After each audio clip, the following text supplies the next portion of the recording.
All right, well, my name is Jake Stembridge. I'm 18 years old, and I'm running to be the next Assistant Secretary of the Georgia Republican Party.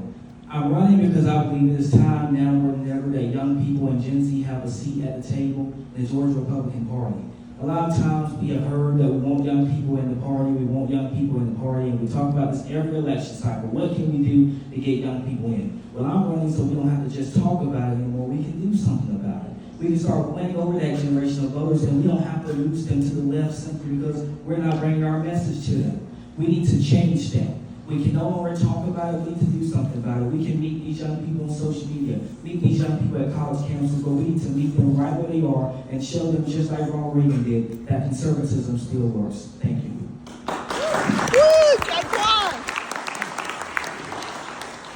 Matt Stout for Caroline Jeffers. Thank you. My old boss used to work for Martha Zoller. I'm Matt Stout. I was a field representative out of the Toccoa office for Congressman Paul Brown. I'm just standing for Caroline Jeffers. She's running for Assistant Secretary, although she's been serving as Secretary just for the last 2 years. She's done a phenomenal job, and I'd say she's overqualified there to be running for Assistant Secretary. She wants to continue to help out, but she is going to scale back just a little bit, but she can continue doing everything she's been doing. Josh was just telling me a minute ago that she's arguably the one person who has helped with fundraising more than anybody else on the executive committee. So she's really helped with fundraising. She's a graduate of Georgia Tech. She is, let's see here, what else would you want to know about her? He said that she's got a can-do attitude and she jumps in and helps out before anybody else a lot of times. So she's really aggressive and eager to be a team player and keep working at that. Thank you. Yeah. Thank you.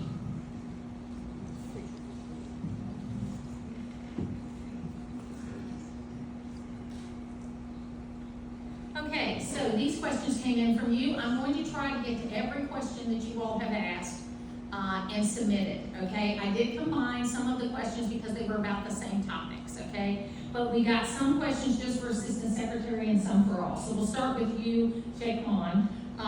What are your qualifications, and are you adept at technology and responsibilities of the Assistant Secretary? All right, well, thank you for the question. To answer your question, yes, I am qualified.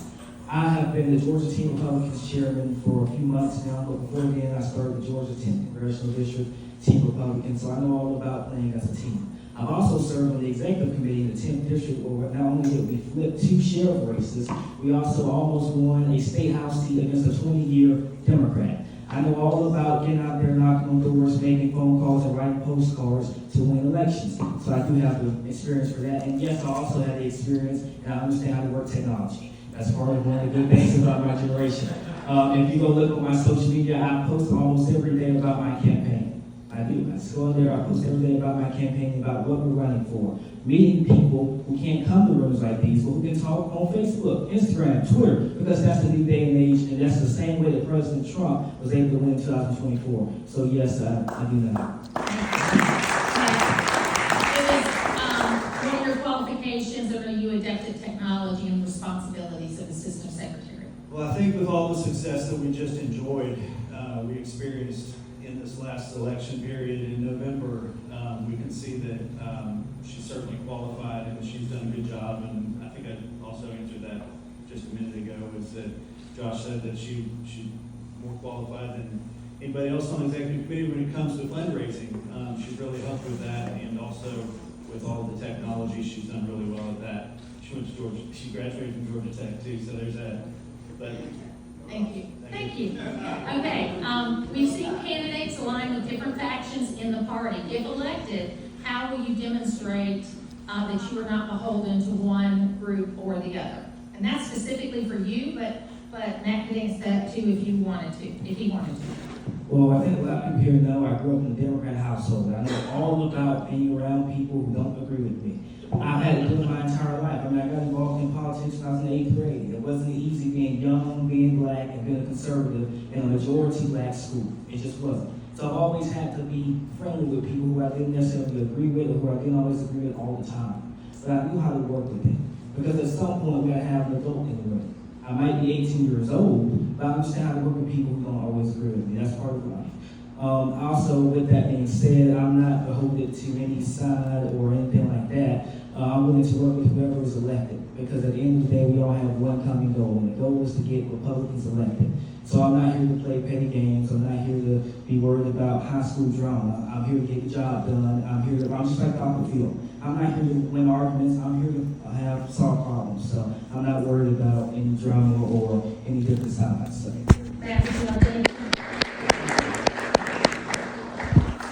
So in 2007, I found myself working for for Dr. Paul Brown was running for Congress against Jim Whitehead. I don't know if y'all remember that special election in 2007.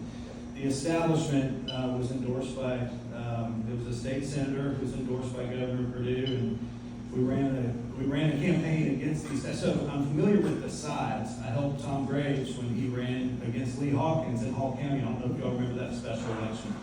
So in those two special elections, I have picked sides, but one thing I found is different about Caroline Jeffords is that what she's doing is not picking sides of this clique or that clique. I met her in the Stop the Steal effort right after 2020, at the end of 2020, beginning of 2021. She cared about the truth and getting down to the bottom of the truth and making sure that it's the truth that gives us unity and not create factions with false, hurtful, disparaging remarks about people, about what you think people are.